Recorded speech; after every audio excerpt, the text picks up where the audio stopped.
Joining us now is a member of the Senate Armed Services Committee who will be questioning Pete Hegseth today, independent senator who caucuses with the Democrats, Maine Senator Angus King. Senator, it's really good to see you again. Thanks for coming in. Blumenthal also said when he left the meeting, he has been told that there were significant gaps in the FBI background check on Hegseth. He says he's been told because other than the chair and ranking, you guys haven't seen the background check. Do you think there are gaps, and is that a problem? I don't know because I haven't seen it. I think it should be made available to at least the members of the committee. We have a constitutional responsibility to advise and consent, and that means to analyze these candidates and to understand their backgrounds and all the issues that may be associated with their conduct, and particularly for this job. I mean, the standard, it has to be very high for Secretary of Defense. He's in the chain of command. He's in the chain of nuclear weapons use. This is a critically important national security position. So I haven't seen the report. I probably won't. That's up to the chair of the committee. But I think the members of the committee should see the report, and then we can assess whether there's adequate information there. We've got lots of other information, though, as well. This fellow has a very clear public record.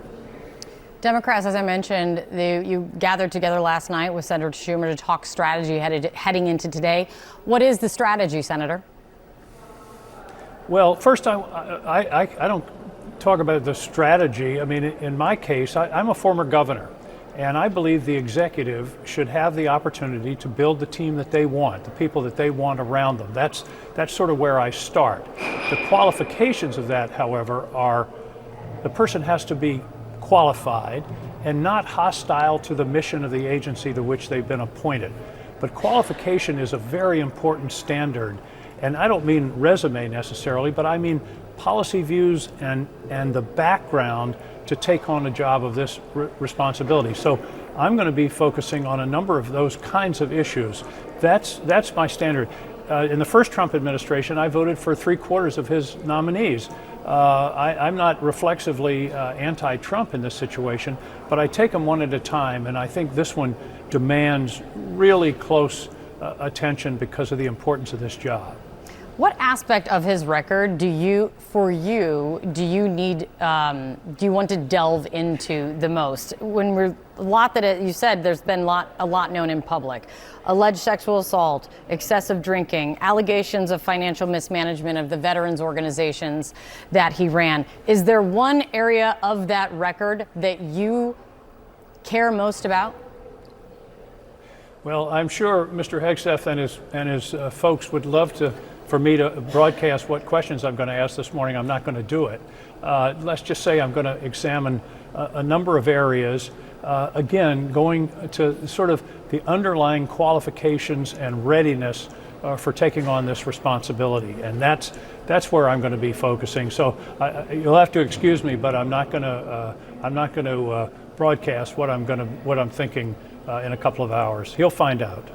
Don't worry, we'll be taking it live. We will hear those questions when you decide to reveal them. You also sit on another very critical committee when it comes to, well, everything, which is the Senate Intel Committee, which also means you're going to be vetting the nominees for CIA Director and Director of National Intelligence.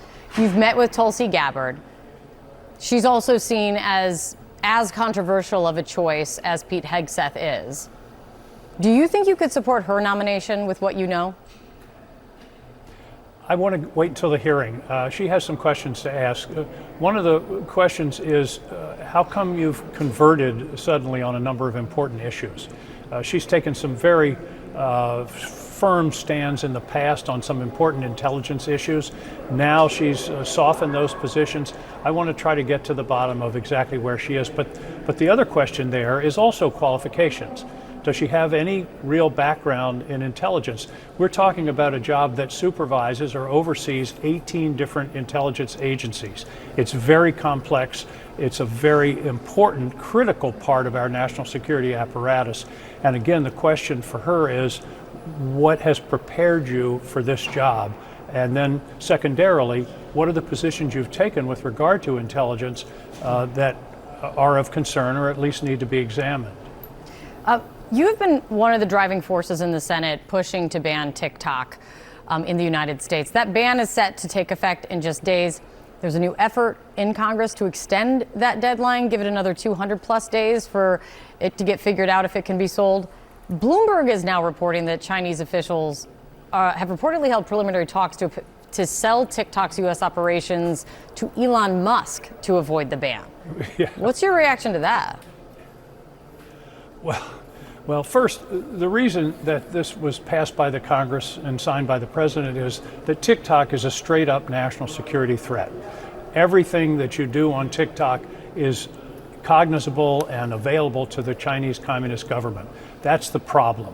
And so we didn't ban TikTok. We didn't vote to ban TikTok. We voted to say it needs to be conveyed to a non-Chinese entity so that the Chinese don't have that access to all that data and information. And also, they don't have the platform of TikTok to manipulate the population of America through misinformation and disinformation. So that's the reason. Now, selling to Elon Musk, I just heard that last night. You know, he's not the Chinese government, I understand that, but I think that's a very interesting development. My concern, again, is the national security implications, and getting it out of the hands of the Chinese Communist Party is the primary goal. Who it's sold to, that's something we're going to have to examine when the time comes. Calling it interesting. That word interesting is doing a lot of work this morning, Senator. Thank you so much for coming in. I really appreciate your time. As always, looking forward to hearing your questioning during the Senate committee this morning. Thank you very much.